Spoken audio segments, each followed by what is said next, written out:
Welcome to the Joe Monroe Show. Now, here's your host, Joe Monroe. Hey, pro wrestling fans, it's me, Joe. And before we get this video started, I just want to say thank you to the ones who came up with the idea of me redoing this series. This was originally a series I started on YouTube, but that was when I first started. So I decided to make them just a little bit better and just post them on our Facebook page, which is slowly growing. So for your enjoyment, welcome to the very first episode of the pro wrestling history. And we're going to start off with NWA Mid-America starting now. The territory days, the good old days of pro wrestling. Now, you're probably wondering, why are we going that far back? Well, it's simple. The territory days is where wrestling got its roots. And back in the territories, there was something called the National Wrestling Alliance. Yes, the NWA. Now, they had their hand in a bunch of independent promotions at the time, but one very remembered is when Nick Goulis took over. And yes, folks, we are talking about NWA Mid-America. So today, for the history of pro wrestling, we are looking at NWA Mid-America. So buckle up. It's going to be a great ride. The 1940s. A little bit simpler times. World War II just ended. Everybody was busy trying to get their lives back together with returning soldiers and dealing with the aftermath of war. But that being said, wrestler and promoter Roy Welch was promoting shows around Memphis, Tennessee, and would later be joined by none other than Nick Goulis, who was promoting shows in Florida between 1945 and 1947 before joining Welch. Now, there was also promoter Joe Gunther, who promoted primarily in Birmingham, Alabama, to expand their promotion that further south. Now, later on in 1953, they will be joined by John Kazana, who would primarily stay around the Knoxville area.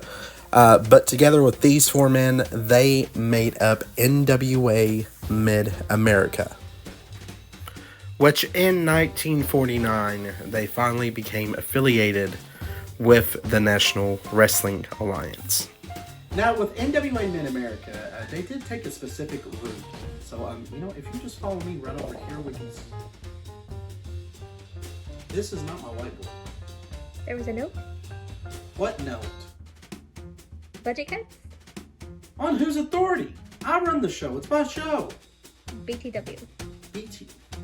Listen. Alright, just give me the camera. Alright, well, thanks to budget cuts, we're going to have to do it like this, and I apologize for the crappy drawing. So, with NWA Mid-America, they did start in Memphis, going up to Nashville, going to Bowling Green, going to where Louisville is supposed to be, heading over to Lexington, down to Knoxville, and so forth.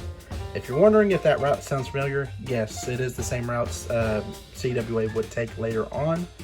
But speaking of CWA, in the mid-70s, Memphis actually broke away from the territory. So that was taken out for a while, until Nick Goulis decided to join them in 1981, which we'll get into just a little bit later on. But yeah, and sorry for the budget cut. This is ridiculous. Now, what most people don't understand about NWA Mid-America is that it was revolutionary in its way, because you had four promotions working together, banding together to make this massive territory, which stretched from Alabama to Kentucky. But they mainly stayed within the Memphis and Nashville area, but they were willing to travel those other states. And speaking of traveling, a lot of people are wondering, did they have a heavyweight championship? Indeed, they did. And this is what it looked like.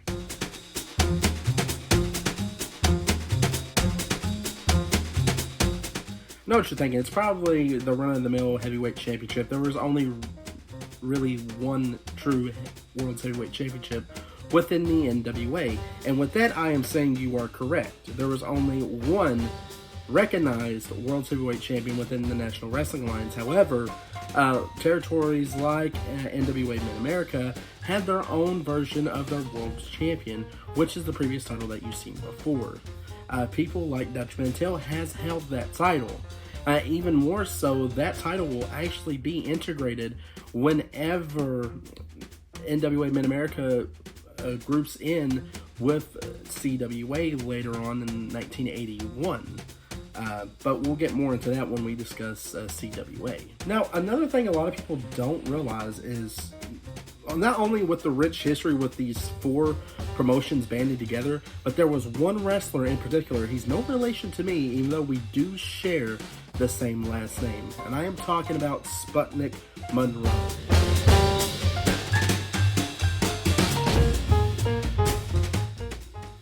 Why did I decide to talk about Sputnik Monroe? Well, there's a story that I would love to share with you.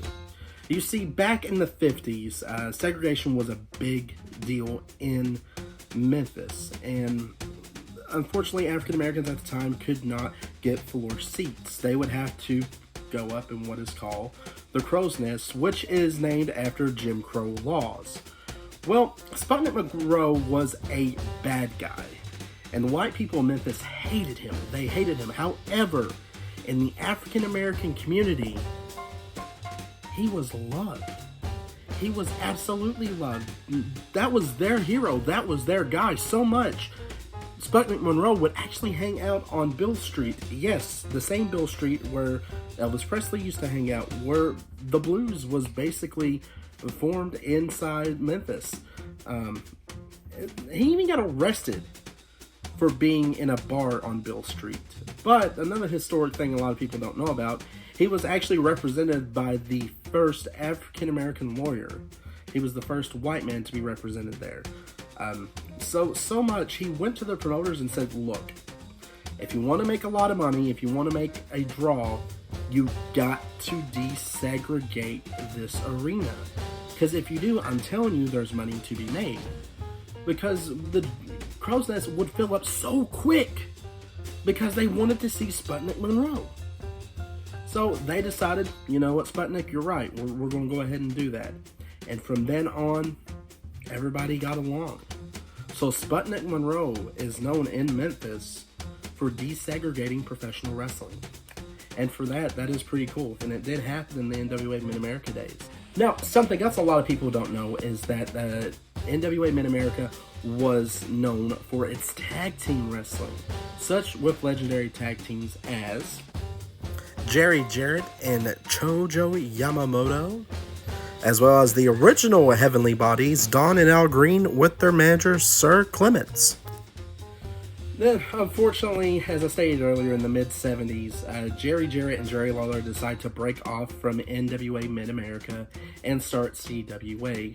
Now, what contributed to the split for Jerry Jarrett and Jerry Lawler to leave NWA Mid-America was Nick Goulas' son getting a very unnecessary push in their minds, but historically, they're right.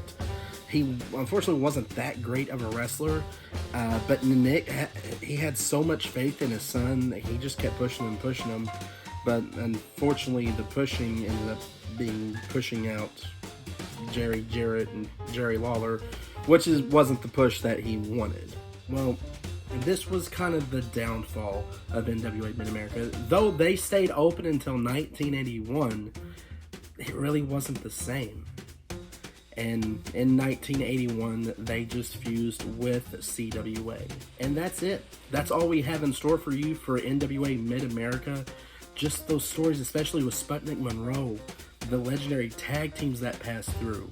Now, why is this so important to Kentucky history? Well, they were basically the first major territorial organization to come through Kentucky.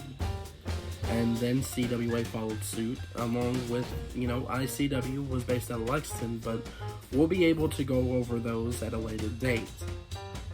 But that is the end of NWA Mid-America. Oh, before I forget, there's a show coming up this Saturday. Take a look. That's right, folks. This Saturday at the old Ferguson Gym, TCW action comes back with Brandon Wolf going up against Tyler Lee Deputy in the non-title match. The TCW Television Championship Tournament starts this Saturday, as well as the rematch against Adrian Alexander with Morgan Jane against Charles Colton. Now, coming up on Valentine's Day, we're going to go into the future a little bit with IWA Mid-South. The reason I am doing that is that on February the 24th, we'll be officially going live with the Rolling Hard Memorial Show.